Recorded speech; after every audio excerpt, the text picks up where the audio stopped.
शलाकया चक्षुरुन्मिलितं येन तस्मै श्रीगुरवे नमः।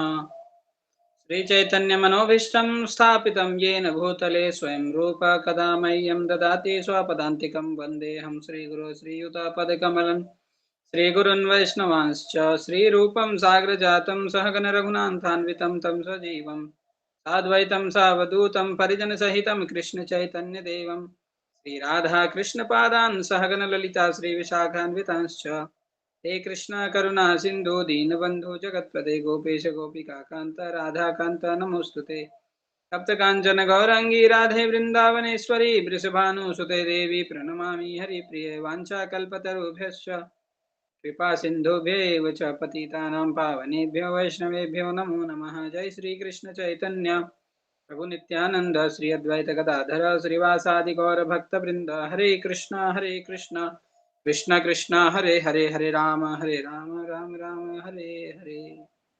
हरे कृष्ण हरे कृष्णा हरि बोल। तो आप सभी का स्वागत है। हम लोग यह जो गुरुकुलाचार्य ट्रेनिंग का ये जो कोर्स चल रहा है उसमें तो अभी तक हम लोगों ने 5वां अध्याय का 12 नंबर श्लोक तक पढ़ लिया है। आज हम लोग 13 नंबर श्लोक से प्रारंभ करेंगे। तो हम लोग सबसे पहले रिवीजन लेंगे श्लोकों का और उसके बाद आगे बढ़ेंगे। तो रिवीजन में आप लोग में से कौन बोलना चाहेंगे? आप लोग, हमने अभी जो तीसरा चौथा और ये अभी 5वां अध्याय पढ़ा है तो आप लोग एक एक करके जो रिवाइज आपने क्या पढ़ा क्या सीखा वो बताइए हैंड रेज करके। हाँ बोलो आकाश। हरे कृष्ण। जो हमने मतलब कि सेकंड अध्याय के मतलब कि 49 श्लोक से हमने मतलब कि थर्ड मतलब कर्मयोग के बारे में हमने सीखना स्टार्ट किया, जो कि भगवान श्री कृष्ण ने अर्जुन को मतलब कि जो ज्ञान कर्मयोग का ज्ञान दिया है वो थर्ड अध्याय में है। तो फर्स्ट जो 2 श्लोक थे उसमें मतलब कि अर्जुन द्वंद्व में फंसा हुआ था, त्याग करना चाहिए कि भक्त में मतलब भगवान के भक्ति में रह के कर्म करना चाहिए, इस द्वंद्व में फंसा हुआ था। तो भगवान ने मतलब उनको मतलब कि इस मतलब कि द्वंद्व से बाहर निकालने के लिए कर्मयोग श्लोक से 9 श्लोक में भगवान ने निष्काम कर्मयोग करने के लिए कहा। फिर 10 से लेकर 16 तक भगवान ने कर्मकांड से कर्मयोग कैसे करना चाहिए इसके बारे में बताया। फिर 17 से लेके 35 तक भगवान ने जो कि हम पारिवारिक संबंधों में मतलब फंसे रहने की वजह से कर्म के बारे मतलब कर्म करते हुए हम पीछे हट जाते हैं। तो इसके मतलब कि एक एग्जाम्पल दे के भगवान ने अर्जुन को समझाया कि जनक महाराज ने भी कि एक आदर्श स्थापित कैसे किया, इसका एग्जाम्पल दे के भगवान ने अर्जुन को समझाया था। फिर आगे लास्ट मतलब 36 से आखिर तक भगवान ने काम और क्रोध में ना फंसते हुए के बारे में बताया। बढ़िया, ठीक है। आकाश प्रभु ने आपने तीसरा अध्याय बताया। अरविंद जी बताइए चौथे अध्याय में क्या पढ़ा हमने? हरे कृष्ण। हरे कृष्णा प्रभु जी। तीसरे अध्याय का जो लास्ट सेक्शन था 36 से 43 में जो काम और क्रोध से बचें, तो उस क्या कह रहे हैं भगवान बता रहे हैं कि आप जो है काम और क्रोध से कैसे परे जाना है, उसके विषय में जो है उस चतुर्थ अध्याय में जो है उसका वर्णन हुआ है। तो उसमें 1 से 10 तक श्लोकों में जो है कृष्ण भगवान से संबंधित जो है दिव्य ज्ञान के बारे में बताया गया है। फिर 11 से 15 में जो है जो जितने भी मार्ग है, ज्ञान मार्ग या कर्म मार्ग, जो भी मार्ग है उसका सब गंतव्य जो है वो कृष्ण ही है और वो वर्ण आश्रम धन कर्मी है। वेरी गुड, ठीक है। और वर्ण आश्रम के बाद का स्रोत भी वो है जो है कृष्ण भगवान ही है। फिर उसके बाद में 16 से 24 में कर्म योग के बारे में बताया गया। फिर 25 से 33 तक श्लोकों में यज्ञ के माध्यम से कैसे जो है दिव्य ज्ञान प्राप्त करें, इसके बारे में बताया गया। फिर 34 से 42 तक के श्लोकों में जो है दिव्य ज्ञान का जो है सार बताया गया। जो इस चतुर्थ अध्याय का टाइटल है। चलिए ठीक है, सारांश बताया गया। फिर पांचवा अध्याय आप लोग में से कौन बताना चाहेंगे कि पांचवा अध्याय और चौथे अध्याय में क्या कनेक्शन है? हैंड रेज करें। चौथे अध्याय और पांचवा अध्याय में क्या कनेक्शन है?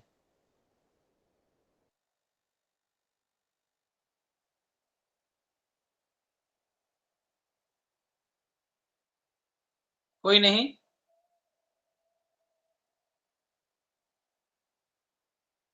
हाँ मोहन प्रभु।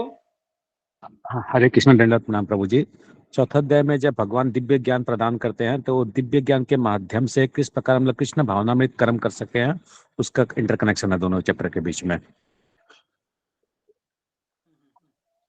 दिव्य ज्ञान को कैसे, इसमें अर्जुन प्रश्न पूछ रहा है तो अर्जुन का कंफ्यूजन किस लिए हुआ फिर से? वो प्रभुपाद जी क्या बताते हैं, ये एक्चुअली आप एग्जैक्टली इतना नहीं हो पा रहा है, आप जो बताएं।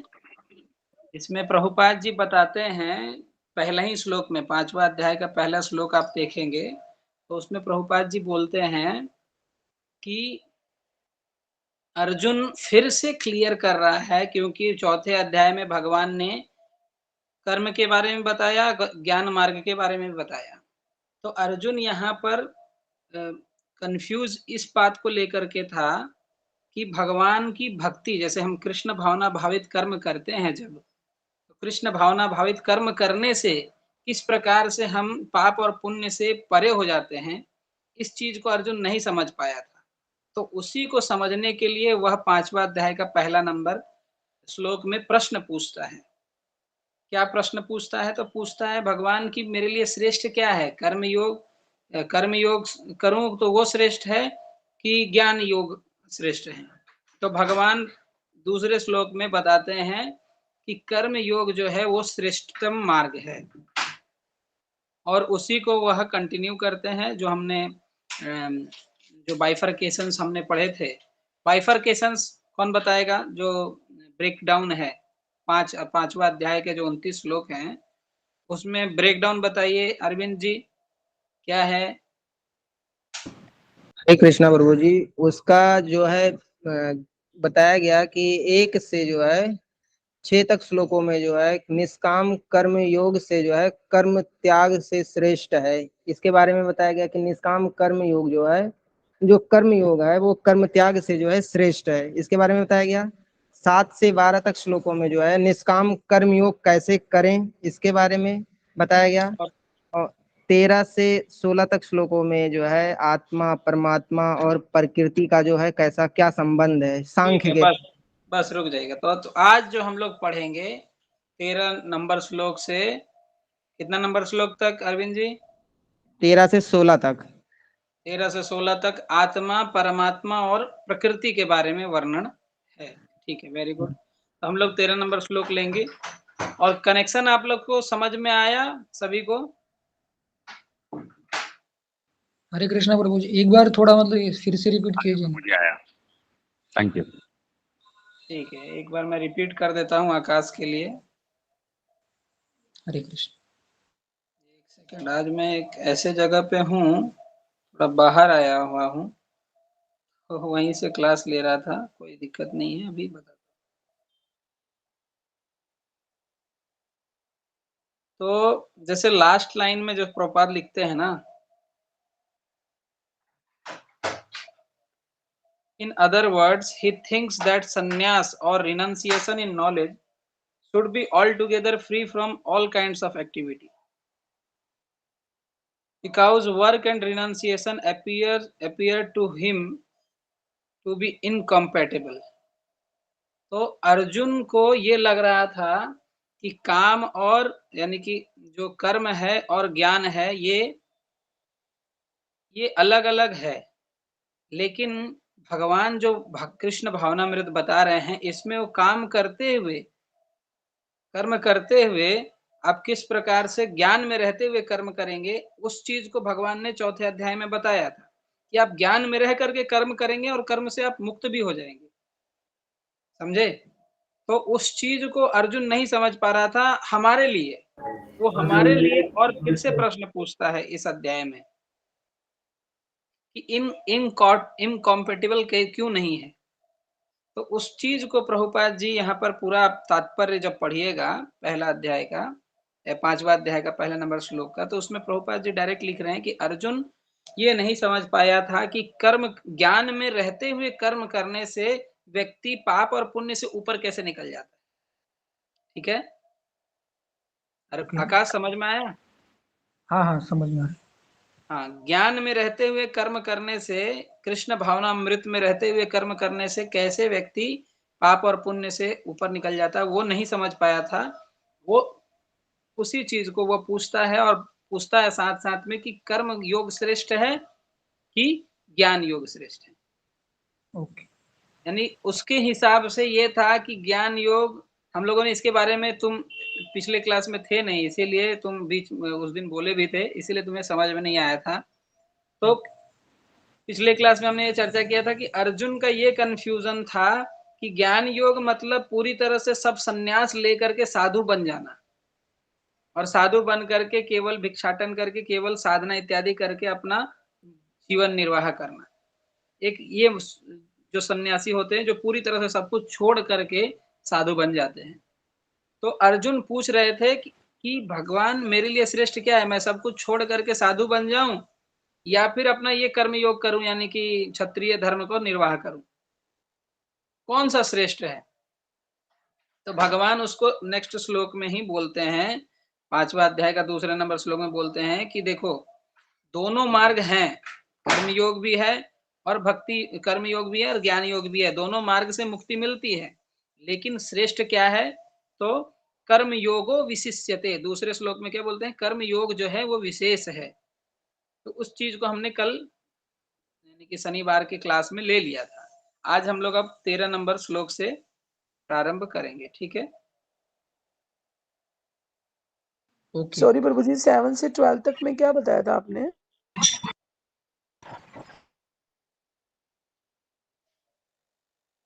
7 से 12 में, उस दिन आप क्लास में नहीं थे माता जी? नहीं प्रभु जी। प्रभु जी मैं तो नहीं, अभी जो आप मेन बता रहे हैं ना, उसका पूछ रही हूँ, डिटेल नहीं पूछ रही। 7 से 12 तक। 7 से हरे कृष्ण। हाँ, 7 से 12 में क्या था सब्जेक्ट, अरविंद निष्काम जी बताएंगे कर्मयोग या ना? कैसे करें? निष्काम कर्मयोग कैसे करें? कैसे हाँ, करें? निष्काम कर्म योग के बारे में था जो सब्जेक्ट मैटर था। तो 7 से 12 में योग युक्तो विशुद्ध आत्मा विजित आत्मा जितेंद्रिया भूतात्मा कुर्वन् अपि न लिप्यते। तो 7 से 12 में निष्काम कर्म योग, यानी कि पहले तो वो अर्जुन के जवाब दे दिए, और फिर उसके बाद 7 से 12 में निष्काम कर्म योग के बारे में फिर से और ज्यादा डिटेल, जो निष्काम कर्म योग के बारे में दूसरे अध्याय में भी चर्चा हुआ है, तीसरे अध्याय में भी चर्चा हुआ, चौथे में भी हुआ, लेकिन और उसको एक्सप्लेन कर रहे हैं अर्जुन को। ठीक है, तो 7 से 12 में ये हुआ। अभी हम लोग 13 नंबर श्लोक से प्रारंभ करेंगे। ठीक है,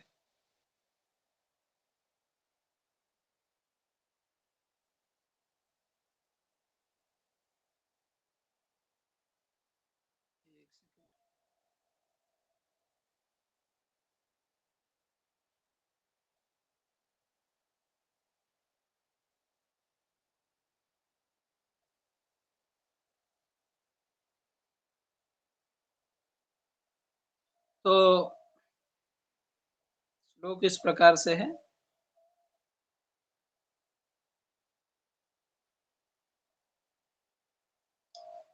सर्वकर्माणि मनसा संन्यासस्ते सुखं वसि नव द्वारे पुरे देहि नैव कुर्वन्न कारणम्।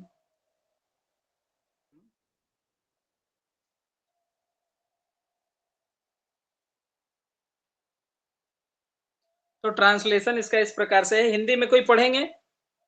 यस हिंदी प्रभु जी, पढ़िए मैं इसका पढ़ूं? ट्रांसलेशन। पढ़ूं मैं? पढ़िए माता। जब देहधारी जीवात्मा अपनी प्रकृति को वश में कर लेता है और मन से समस्त कर्मों का परित्याग कर देता है, तब वह 9 द्वारों वाले नगर यानी भौतिक शरीर में बिना कुछ किए कराए सुख पूर्वक रहता है। हरे कृष्णा। तो इस श्लोक से इस श्लोक से वर्णन हो रहा है आत्मा, परमात्मा और प्रकृति के बारे में। तो इस श्लोक में भगवान यही बोल रहे हैं कि when the embodied living being controls his nature and mentally renounces all actions, ठीक है, तो जो ये जीवात्मा इस 9 द्वार वाले देह में जो रह रहा है, वो अपने मन को बस में कर लेता है और साथ साथ अपना जो 3 गुण में व्यक्ति 3 गुणों के अंदर रह रहा है, उसको वह निस्त्रेय गुण्य हो करके, यानी कि 3 गुणों में कार्य ना करके भगवान की प्रसन्नता के लिए जब व्यक्ति काम करता है, तो वो 3 गुणों के परे होकर के काम करता है। तो जब व्यक्ति इस प्रकार से जीवात्मा भगवान की प्रसन्नता के लिए केवल काम करता है, तो he resides happily in the city of 9 gates, तब वह इस 9 द्वार वाले देह में बहुत आनंद पूर्वक रह सकता है, विदाउट वर्किंग और causing work to be done. जब वह भगवान की प्रसन्नता के लिए काम करता है, तो उसको और कोई काम करने की आवश्यकता नहीं रहती। ठीक है, ये चीज इसमें बोला गया है। इसमें मीनिंग में जो तात्पर्य है, उसमें प्रभुपाद जी 9 गेट्स के बारे में डिस्क्राइब करते हैं। एक श्लोक है उसका, 9 द्वारे पुरे देहि हमसो लीयते बुद्धि वासी सर्वस्य लोकस्य स्थावरस्य चरस्य च। तो 9 द्वार कौन से हैं? कौन बताएंगे 9 द्वार कौन से हैं? आप जिस शरीर में रह रहे हैं उसमें 9 द्वार हैं। 2 आंख, 2 कान और 2 नाक के नथुने जो होते हैं वो मुंह, 3 4 5 6 7 हो गए और 2 नीचे के मार्ग। हाँ, तो ये 9 द्वार का यहाँ पर वर्णन है। ठीक है, ये श्लोक आप लोग को समझ में आ गया। हम लोग आगे बढ़ते हैं। एक श्वेताश्वर उपनिषद का भी ये जो 9 द्वारे पूरे देही वाला श्लोक है, ये श्वेताश्वर उपनिषद में कहा गया है। अभी हम लोग 14 नंबर श्लोक लेते हैं। ना कर्तव्यम ना कर्माणि लोकस्य सृजति प्रभुः ना कर्म फल संयोगम स्वभावस्तु परिवर्तते। The incarnated spirit, master of the city of its body, does not create activities, nor does it induce people to act, nor does it create the fruits of action. All this is affected by the modes of material nature. ठीक है, अनुवाद पढ़िए एक हिंदी में माता जी कोई। मोहन प्रभु आप पढ़ रहे थे, मोहन प्रभु। सॉरी प्रभु जी, मैं एक्चुअली मैं एयरपोर्ट में बैठ के क्लास कर रहा हूँ, so I don't have any book. Sorry Prabhu ji. Vaman प्रभु।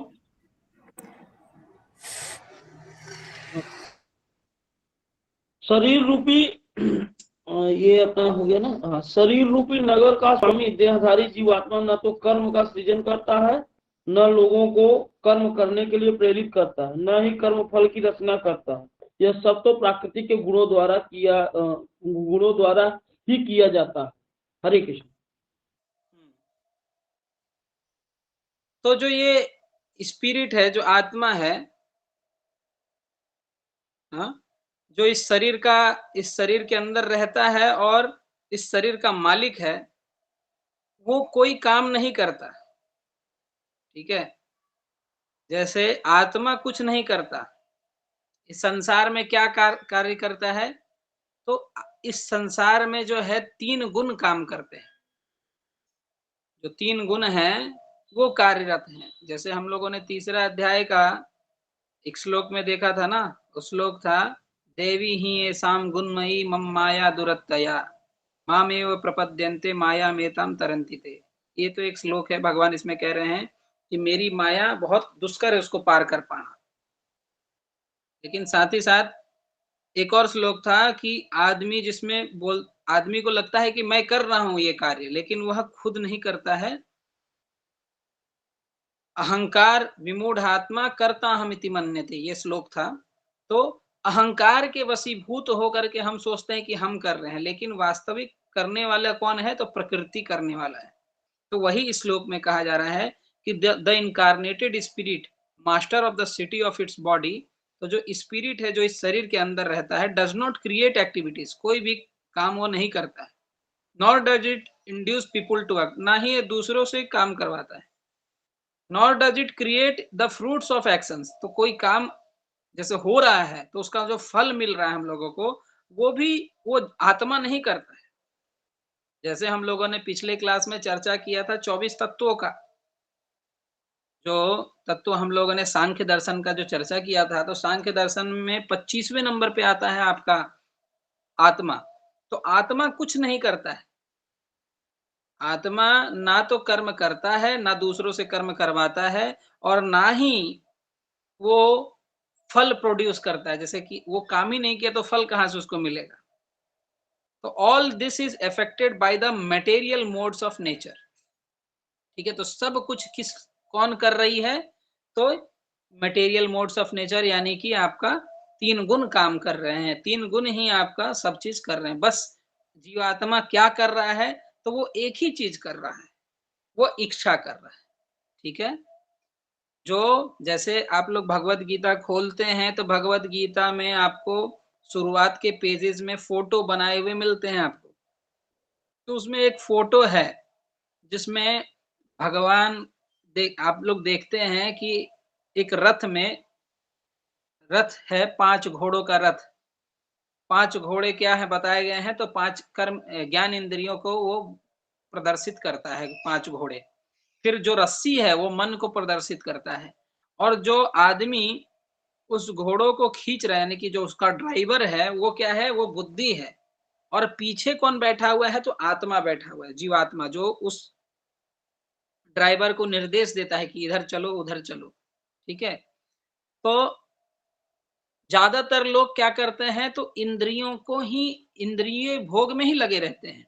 तो उनके घोड़े अनियंत्रित रूप से बस कभी इधर की ओर जाते हैं, कभी अच्छा खाने की ओर जाते हैं, कभी अच्छा देखने की ओर जाते हैं। आहार निद्रा भय मैथुन में उनका जीवन निकल जाता है, तो उनका जीवन क्या हो जाता है, पशुवत रह जाता है। लेकिन वही जो बुद्धि का और मन का सही उपयोग करते हैं, तो जो जीवात्मा जो मालिक की तरह पीछे बैठा हुआ है, वो अगर शास्त्रों के अनुसार अपने मन और बुद्धि को कंट्रोल में करता है, तो वो रथ को कंट्रोल्ड में चलाता है, तो उसको कर्म फल भुगतना नहीं पड़ता, या कर्म फल के अकॉर्डिंगली उसको जन्म मृत्यु के चक्र में घूमना नहीं पड़ता। वो यहाँ पर इस श्लोक में कहा जा रहा है कि आत्मा को कोई फर्क ही नहीं पड़ता है प्रकृति से। फर्क किसको पड़ता है, तो जो जो हम लोग इस चेतना में कॉन्शसनेस हमारा जो हम लोग इच्छा कर रहे हैं, इच्छा के वजह से ही हम लोग पीड़ित हो रहे हैं। वामन प्रभु कुछ प्रश्न पूछ रहे हैं आप। हरे कृष्णा प्रभु जी, यही जो आप अभी बता रहे थे, तो एक्टिव मतलब 24 तत्व आप बताए, 25वां तत्व जीवात्मा बताए। जब तक शरीर में जीवात्मा और परमात्मा नहीं रहेगा तो 24 तत्व एक्टिव नहीं हो पाएंगे, एक्टिव नहीं हो पाएंगे। कर्म कैसे करेंगे उसी के बारे में थोड़ा सा मेरे को समझना। नहीं, वो तो है, परमात्मा 26वें हैं, और परमात्मा जब तक नहीं आते तब तक वो एक्टिव नहीं होता है, बिल्कुल नहीं होता है।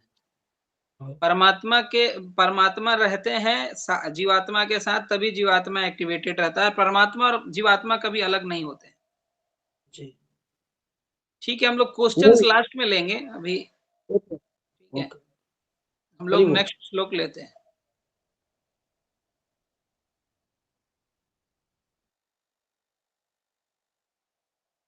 न दत्ते कश्चित् पापं न चैव सुकृतं विभुः अज्ञान निवृत्तं ज्ञानम तेन मुह्यन्ति जन्तवः। तो इसका ट्रांसलेशन हम लोग लेते हैं।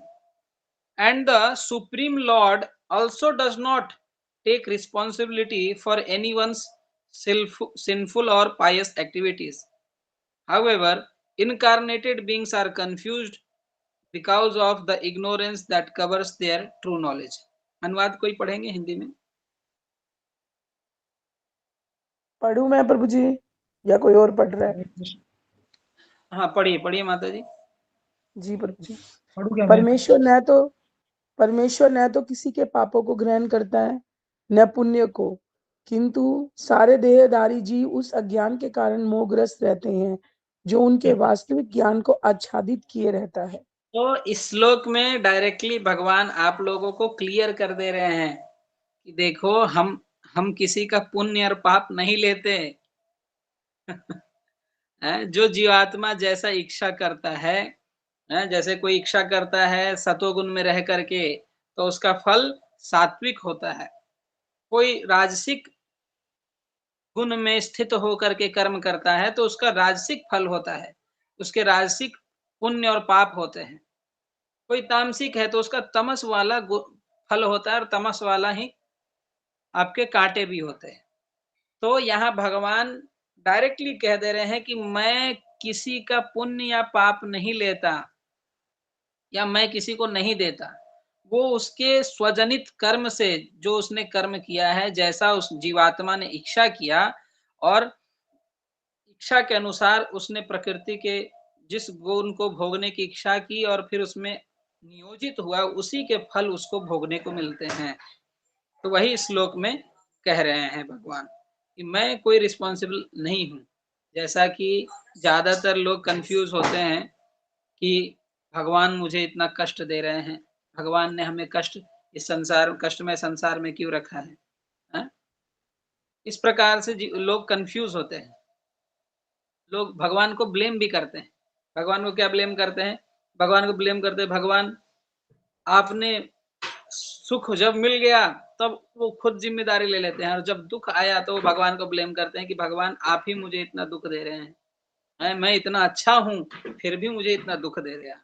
तो ये कंसेप्ट को क्लियर कर रहे हैं इस श्लोक के माध्यम से भगवान कि मैं किसी का रिस्पॉन्सिबल नहीं हूं।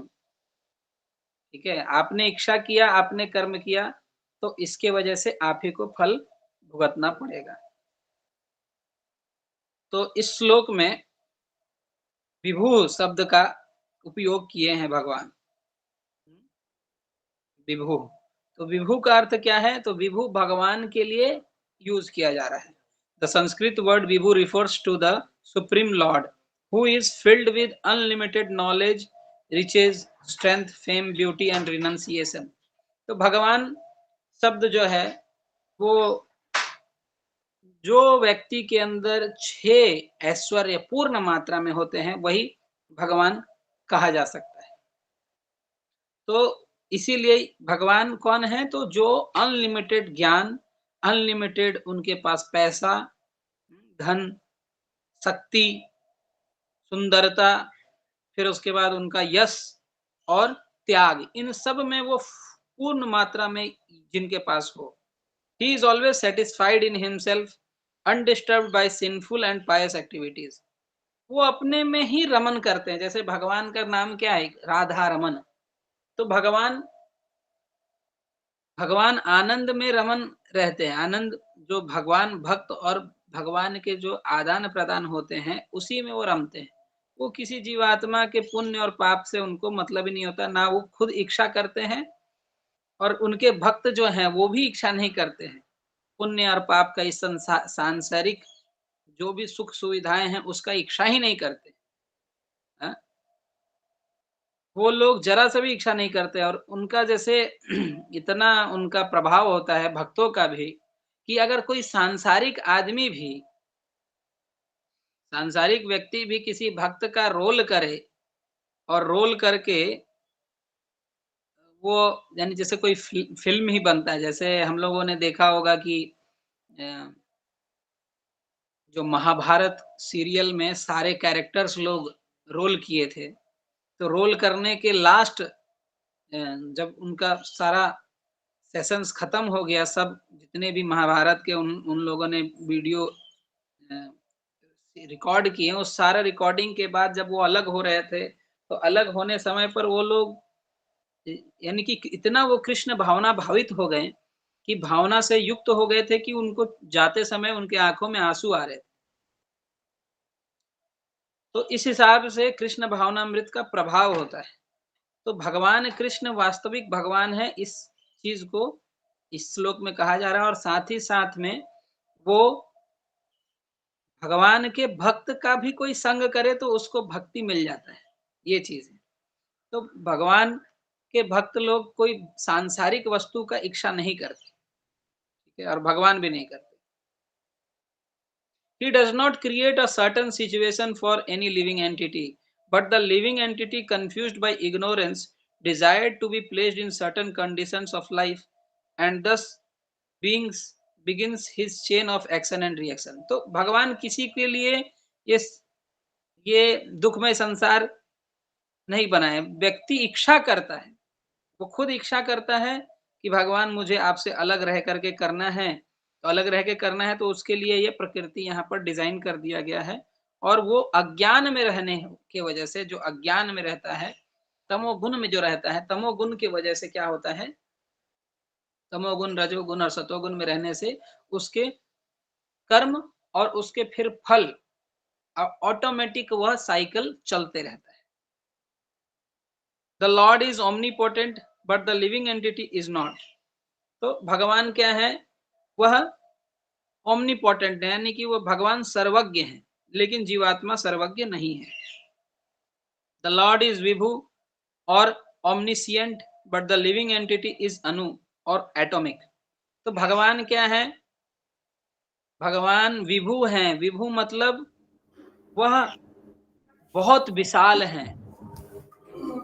भगवान क्या है, सूरज जी अपना माइक ऑफ कर ले। भगवान बहुत विशाल हैं। जीवात्मा क्या है, अनु है। अनु मतलब बहुत छोटा है। Since he is a living soul, he has the ability to desire through his free will। बस एक चीज जीवात्मा को मिला हुआ है, क्या, फ्री विल। अगर वो भगवान से अलग होकर के भोग करने की जैसे ही इच्छा करता है, वैसे ही वही संसार में फंस जाता है। That wish is fulfilled only by the omnipotent Lord। और जैसे ही वो इच्छा भी करता है, वो भगवान के साथ रह करके भोग करने की इच्छा करता है, भगवान का सेवा करके, तो वो भी इच्छा भगवान ही पूरा करते हैं। और भगवान से दूर रह करके वह भोग करने की इच्छा करता है, तो वो भी इच्छा भगवान ही पूरा करते हैं। क्योंकि भगवान देखते हैं कि मेरे जो अनुगत है, वह जो भी इच्छा कर रहा है उसको पूरा करना मेरी जिम्मेदारी है, तो उसको वो पूरा करते हैं। उन्हीं के लिए इस भौतिक संसार का निर्माण भी होता है। और वो इच्छा करते से ही महाविष्णु प्रकट होते हैं। महाविष्णु अपने दृष्टिपाद करते हैं। दृष्टिपाद करने से प्रकृति में महत्त्व का महत्त्व बनता है। महत्त्व बनने के बाद सारी जो अलग अलग ब्रह्मा जी अलग अलग ब्रह्मांड बनते हैं। ब्रह्मांड बनने के बाद उसमें ब्रह्मा जी अलग अलग सृष्टियां करते हैं, और सृष्टियां होने के बाद अलग अलग ऋषि उत्पन्न होते हैं, फिर उसी में मनुष्य भी उत्पन्न होते हैं, और इस हिसाब से सृष्टि चलता है।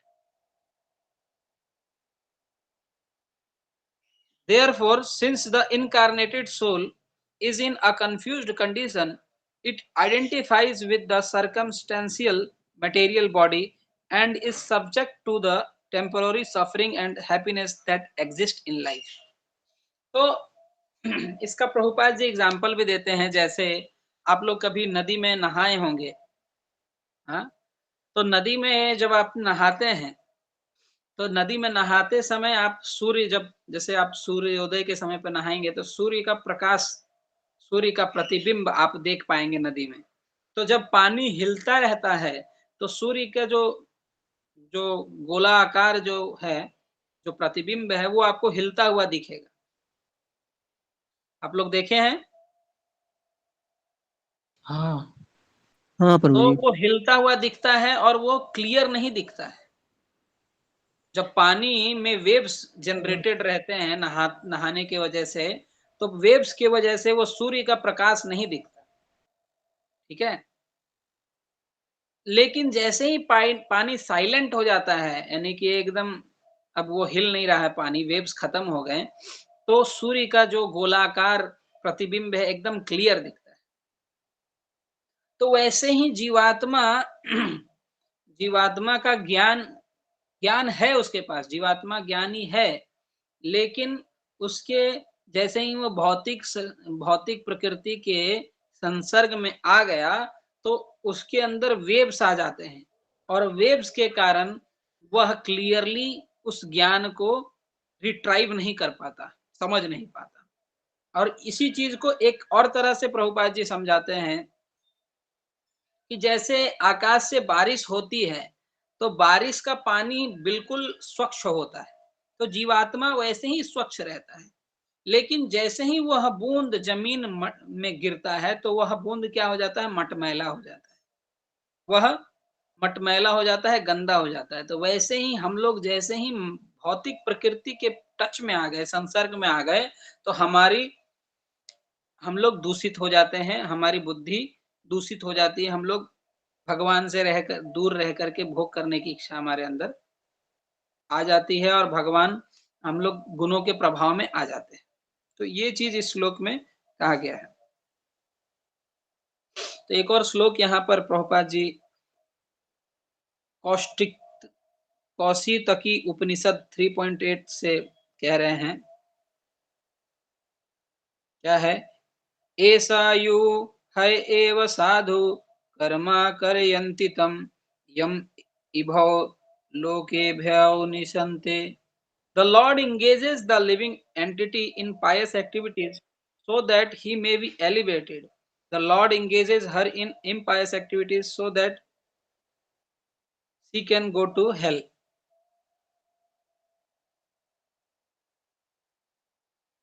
So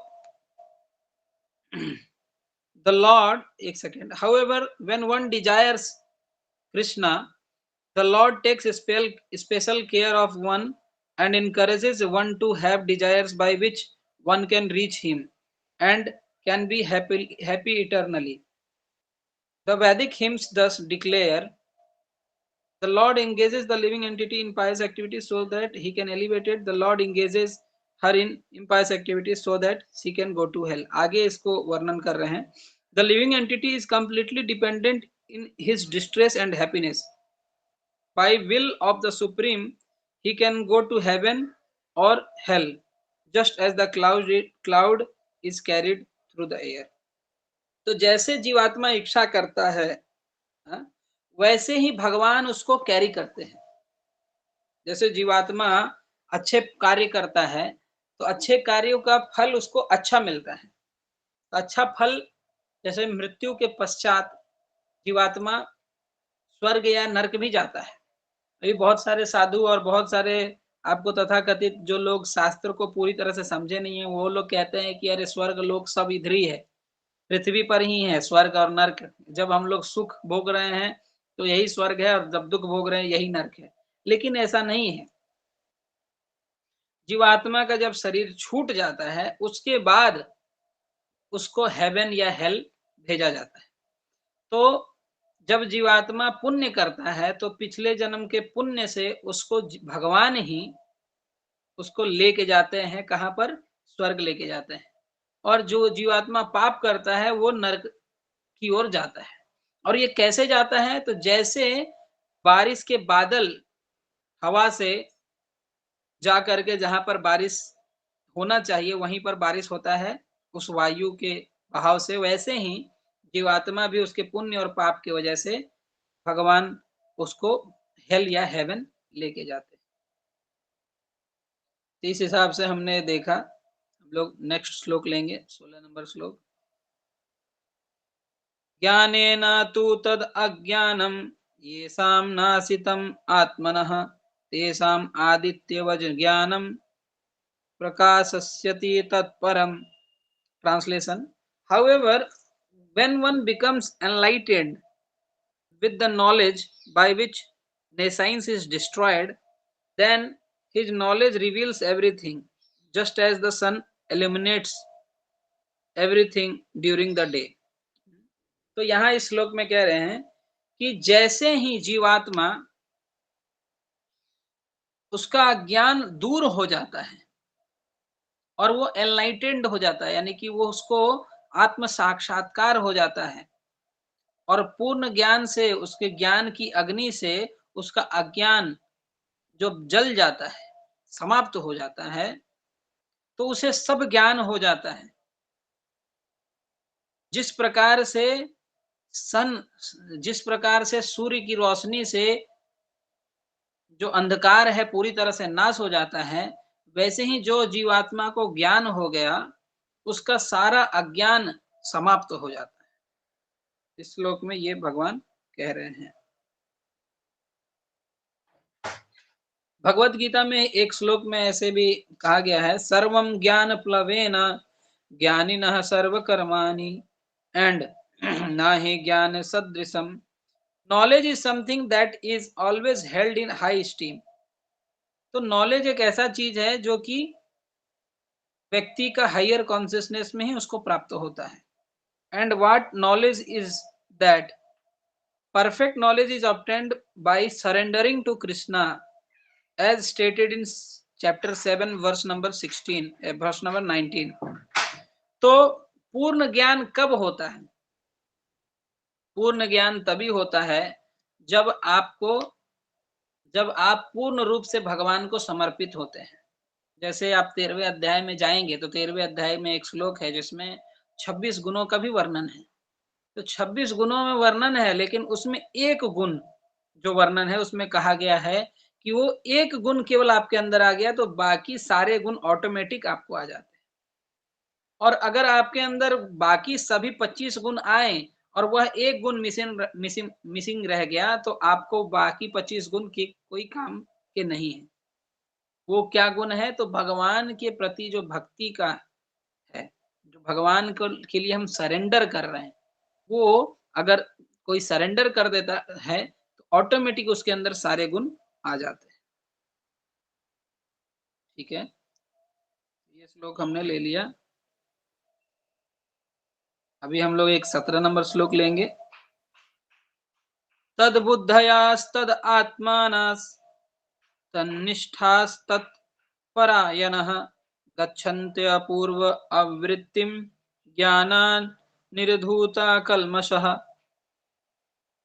When one's intelligence, mind, faith and refuse are all fixed on the Supreme, one become completely cleansed of misgivings through complete knowledge and thus proceeds on the path of liberation without deviating।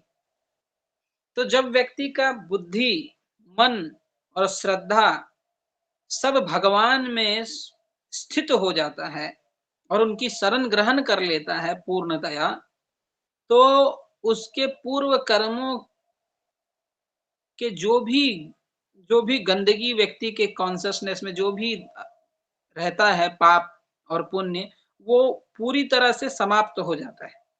Complete knowledge की वजह से, ज्ञान की अग्नि के वजह से क्या होता है, जीवात्मा का कर्म रूपी बीज भुन जाता है और वह कर्म के चक्र से पार निकल जाता है और मुक्ति के पथ की ओर बढ़ने लगता है, बिना डिविएट हुए,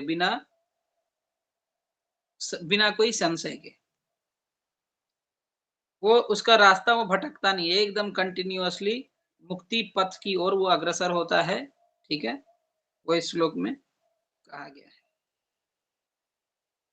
तात्पर्य में प्रभुपाद जी कह रहे हैं, the supreme transcendental truth is Lord Krishna.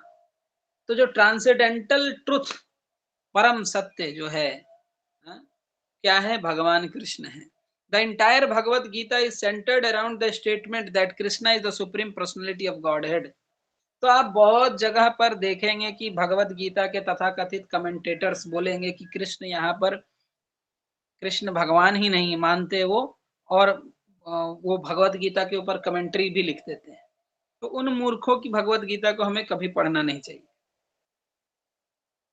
आजकल के तो मूर्ख ऐसे भी आ गए हैं कि बोलते हैं माई गीता। अब गीता को यूज करके वो बोल रहे हैं कि मैं अपना तात्पर्य खुद लिखूंगा, माई गीता। तो माई गीता आपके लिखने से थोड़ी आपका माई गीता सही हो जाएगा। तो इस प्रकार के तथाकथित मूर्खों से हमें बच करके रहना चाहिए। पर तत्व means the supreme reality which is understood by the knowers of the supreme as Brahman, Paramatma and भगवान। तो पर तत्व, जैसे कि हम लोगों ने पहले भी आप चर्चा हो रखा है कि 3 एस्पेक्ट्स में हम भगवान को समझते हैं। पहला ब्रह्म, दूसरा परमात्मा और तीसरा भगवान। तो वही इस श्लोक में बोला जा रहा है। There is nothing more than that the Lord says मत्तः परतरम नान्यत किंचिद अस्ति धनंजयः। तो सबसे टॉप मोस्ट जो रियलाइजेशन क्या है, तो भगवान का रियलाइजेशन, टॉप मोस्ट रियलाइजेशन भगवान का रियलाइजेशन है, और उससे परे कुछ नहीं है। जैसे मत्तः परतरम नान्यत किंचिद अस्ति धनंजय, मेरे से परे कुछ ऐसा वस्तु नहीं है अर्जुन जो मेरे से परे हो। वही श्लोक में, इसीलिए इस श्लोक को उद्धृत कर रहे हैं यहाँ पे प्रभुपाद जी। तो इस हिसाब से हमने 17 नंबर श्लोक तक ले लिया। आप लोगों का कोई प्रश्न है तो अभी आप लोग पूछ सकते हैं।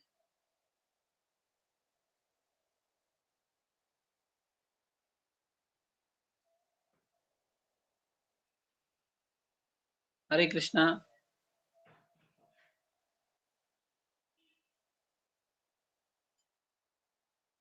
हरे कृष्णा प्रभु जी। हाँ माता जी बोलिए। आप क्या पूछ रहे हैं? मैं बोल रहा हूँ अब आप लोग का कोई प्रश्न है तो आप लोग पूछ सकते हैं।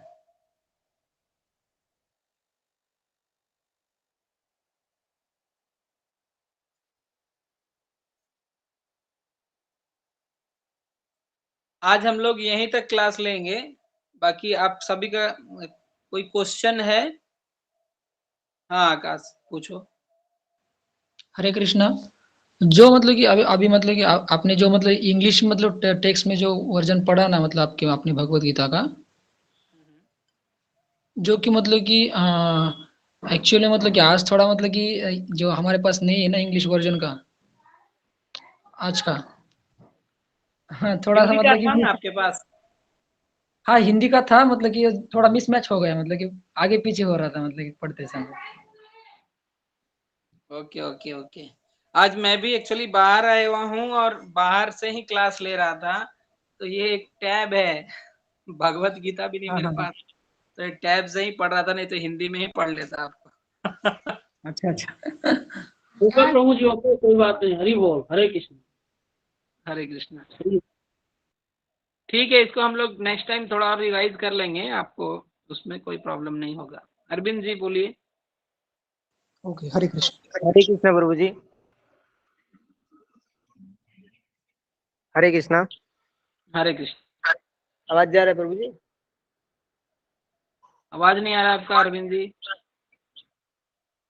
हरे कृष्णा। आ रहा है प्रभु जी?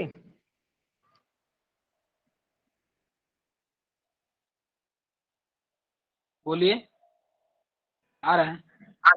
हाँ प्रभु जी, ये क्वेश्चन पूछना था कि जब मनुष्य जो है, जीव जो है पाप और पुण्य करता है, उसके हिसाब से जो है उसको नर्क या स्वर्ग दिया जाता है, नर्क या स्वर्ग, जो कि परमात्मा के इच्छा से।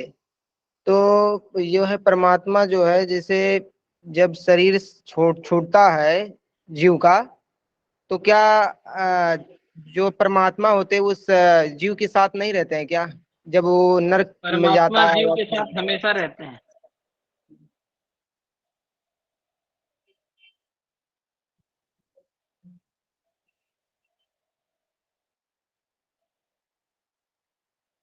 आपका क्लियर आवाज नहीं आ रहा है। प्रभु परमात्मा प्रभु जी, क्वेश्चन मेरा ये है कि मरने के बाद जो है आत्मा जो है जब शरीर से निकलती है, तो परमात्मा उसके साथ ही रहते हैं? जब वो नर्क जाते हैं या स्वर्ग जाते हैं, जब अपने फलों को भोगने के लिए, तो परमात्मा साथ ही में रहते हैं क्या? ये हाँ पूछना हाँ, है मेरा। परमात्मा परमात्मा हमेशा रहते हैं जीवात्मा का। परमात्मा नहीं रहेंगे तो जीवात्मा का कोई औचित्य ही नहीं होता, कोई उसका वो कुछ कर नहीं पाएगा। ठीक है प्रभु जी। हरे कृष्णा प्रभु जी। हरे कृष्ण प्रभु जी। हाँ बोलिए माता जी। यदि कोई जीवात्मा प्रभु जी नरक में चले जाए तब भी परमात्मा उनके साथ रहते ही हैं। जी जी जी, जीवात्मा के साथ ही रहते हैं भगवान हमेशा। अब उसमें क्या होता है, वहां पर उसको जीवात्मा को एक अलग शरीर दिया जाता है नरक में। वहां पर वो जैसे भी उसको दंडित किया जाता है तो उसका शरीर वापस से पुनः फिर से निर्मित हो जाता है बहुत जल्दी, तो वहां का शरीर अलग ही होता है। तो उस शरीर को निर्माण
हरे कृष्णा।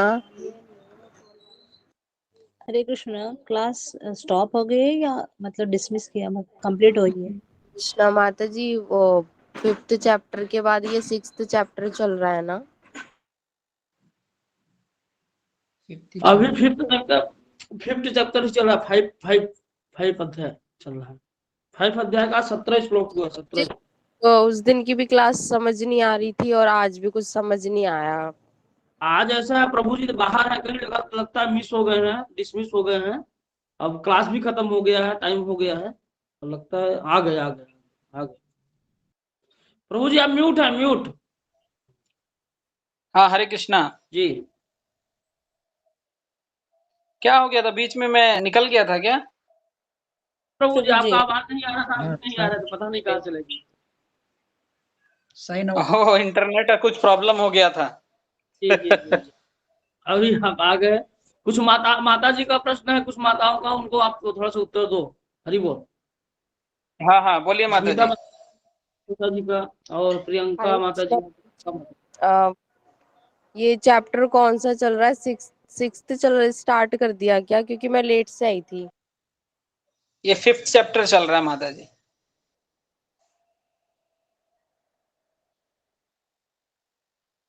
ये 5th चैप्टर चल रहा है। हाँ स्मिता माता जी। हरे कृष्ण प्रभु जी, दंडवत प्रणाम।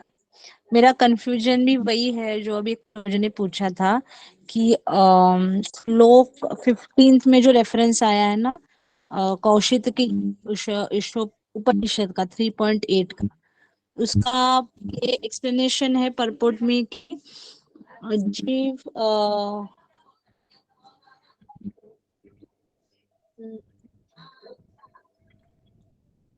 The living entity is completely dependent. जीव अपने सुख दुख में पूर्णतः आश्रित है, परमेश्वर की इच्छा से वह स्वर्ग या नरक जाता है। कंफ्यूजन मेरा ये है कि अभी हमने एक श्लोक में 14 में ये पढ़ा कि आत्मा का कर्म नहीं करता, इच्छा करता है, ठीक है, और 3 गुणों के अंदर काम किया जाता है। तो इसमें जो है ना उपनिषद के रेफरेंस में कि भगवान की इच्छा के अनुसार स्वर्ग या नरक में जा सकते हैं, तो वो कंफ्यूजन है। अगर हमारी फ्री विल की वजह से हम आए हैं और आत्मा अगर उसमें कुछ प्रकृति गुणों के अंदर काम कर रहा है, तो स्वर्ग या नरक जाना वो भगवान की इच्छा से कैसे होता है, ये मेरा कंफ्यूजन है। तो इसमें क्या है ना, इसमें यहाँ पर कहा जा रहा है the living entity is completely dependent in his distress and happiness. तो जो व्यक्ति अपने सुख और दुख का पूरी तरह से जो उसके ऊपर आश्रित है, समझे, तो जो व्यक्ति अपने पुण्य और पाप स्वयं वो निर्मित करता है, तो स्वयं निर्मित करने के बाद by the will of supreme he can go to heaven और hello.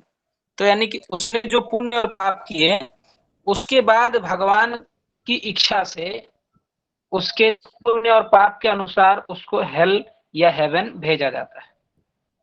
Just as the cloud is carried through the air. जिस प्रकार से एक बादल हवा के द्वारा जहां पर बारिश होना रहता है वहां पे पहुंच जाता है, वैसे ही जीवात्मा अपने पुण्य और पाप के माध्यम से वह स्वर्ग और नरक कैरी होके चला जाता है मरने के पश्चात। समझ में आप समझ पाए क्या कह रहा हूं मैं? वही इसी श्लोक में समझाने का प्रयास किया गया है। हाँ, मतलब कंफ्यूजन ये है कि अगर जैसे पहले वाले इसमें लिखा है ना कि भगवान ने कहा है कि मैं किसी का पाप या पुण्य ग्रहण नहीं करता हूँ, तो तुम जो कर रहे हो, हाँ, तुम फ्री विल से जो भी भोगने का है उसमें सिर्फ उसका प्रोविजन कर देते हैं भगवान। मतलब अभी तक अध्याय में यही समझा है। इसमें सिर्फ वो मुझे वो वर्ड समझ नहीं आ रहा है कि भगवान की इच्छा से, मतलब भगवान हमारे लिए इच्छा नहीं करते कि जाओ सुख भोगो या दुख भोगो, हमारी अपनी फ्री विल से वो हमें मिलता है। तो अगर उसके फिर कर्म का अगर इन रिटर्न हमारा फेट है, वो ही डिसाइड कर रहा है, हमारे कर्म ही डिसाइड कर रहे हैं, जैसे हम इस श्लोक में माता जी यही,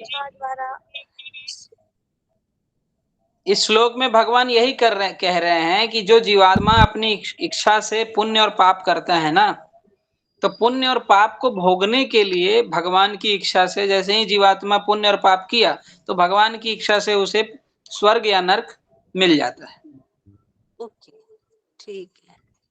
ठीक है, मतलब और बाकी इसका भगवान का उसमें रोल उतना ही है जितना कि इसमें लिखा हुआ है कि वायु द्वारा बादलों को जैसे खींचा जाता है, वैसे भगवान हमारे पाप पुण्य के ऊपर डिपेंड जो है स्वर्ग या नरक, तो भगवान का उतना ही रोल है कि वहां तक हाँ, पहुंचा दे। बस बस बस वही चीज। ओके ओके प्रभु जी, धन्यवाद धन्यवाद। ठीक, ठीक है। हाँ, राधे श्याम प्रभु जी।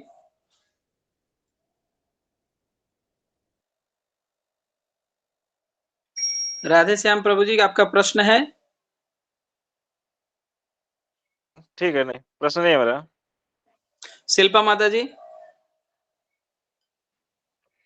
प्रभु जी, ये जो सबको वही जो क्वेश्चन डाउट जैसे आ गया, उसको हम ऐसे ले सकते हैं क्या, जैसे अब तक के जो हमारे पाप या पुण्य है उसके हिसाब से हमें स्वर्ग या नरक मिलेगा, मगर वो एक फैक्टर है, हम भक्ति करने लगे हैं या नहीं, वो फैक्टर की वजह से भगवान फिर हमें डायरेक्शन देंगे। ये नहीं, वो इसको फैक्टर हमने क्लियर कर दिया। इन जिनको भी कंफ्यूजन था तो उनको मैंने समझा दिया कि जो हमारे पुण्य और पाप होते हैं ना, इसमें देखिए लास्ट में लिखा हुआ है just as the cloud is carried through the air. जैसे बारिश के बादल जहां बारिश होना है वहां तक चले जाता है ना, तो वो उसको हवा कौन देता है?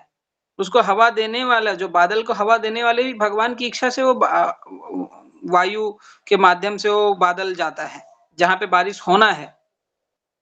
तो वैसे ही जो जीवात्मा का पुण्य और पाप होता है ना, तो जीवात्मा स्वयं स्वर्ग या नरक नहीं जा पाता।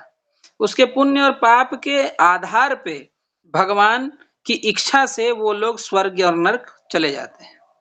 ये चीज यहाँ पे वर्णन है। यहाँ पे ये नहीं वर्णन है कि भगवान इच्छा करते हैं। और भक्ति करने पे तो व्यक्ति पुण्य और पाप के परे हो जाएगा।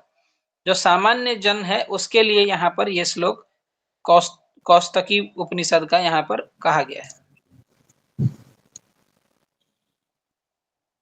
ठीक है। हाँ पवन जी बोलिए, प्रश्न आपका। हाँ, हरे कृष्ण प्रभु जी, दंडवत प्रणाम। प्रभु जी, ये भगवत गीता में हमने पढ़ा है कि पाप पुण्य का जो फल है जीव को मिलता है। हमारे एक गोस्वामी है जो माधव दास करके, उनका जो मतलब भगवान जो है इनका जो लंगोटी भी उनको धोया है भगवान ने। तो हम ये पढ़ते हैं भगवत गीता में कि भगवान ये पाप पुण्य कर्म में इंटरफियर नहीं होते हैं, मगर यहाँ पर भगवान इनको पाप से मुक्त करते भी है, नहीं भी करते हैं। ये समझ में नहीं आता है प्रभु जी। भगवान की लीलाएं नहीं समझ में आती सरलता से प्रभु, लेकिन समझ एक में चीज नहीं आती। जो मैं आपको बता रहा हूँ, सुनिए। अभी मैं बता रहा हूँ जो जी भगवान जो भक्त जो पूर्ण रूप से भगवान को समर्पित हो जाता है, जी ठीक है, जो 100% केवल भगवान की प्रसन्नता के लिए काम करता है, जैसे कि तुलसीदास महाराज जी हो गए, फिर उसके बाद महाराष्ट्र के जो संत तुकाराम जी हैं हो गए, ये जो पूर्ण रूप से जो समर्पित भक्त हैं, 100% सरेंडर्ड सोल, उन जी प्रभु लोगों जी। का पुण्य और पाप वो अब भगवान के लिए ही काम कर रहे हैं। वो जी भगवान के अनन्य भक्त हो गए हैं, जो उनका पुण्य और पाप समाप्त हो जाता है।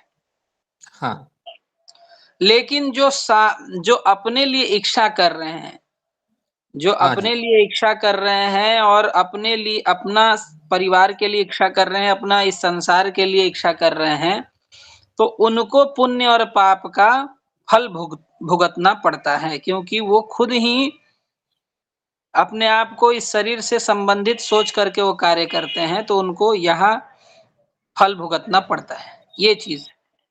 जी प्रभु जी, हरे कृष्ण। हाँ ठीक है, ठीक है। और किसी का प्रश्न कोई? हाँ माता जी। एक पॉइंट मिस हो गया था। श्लोक 13 के बिगिनिंग में आपने बोला था कि 13 नंबर श्लोक 3 चीजों के बारे में एक्सप्लेन करता है, जीव, प्रकृति और थर्ड वाला मेरा मिस हो गया पॉइंट। परमात्मा 13 नंबर श्लोक से लेकर के 16 नंबर श्लोक तक में जीव, परमात्मा और प्रकृति का वर्णन आपको है। ठीक है, यस प्रभु जी, धन्यवाद। ठीक है। और कोई प्रश्न किसी का?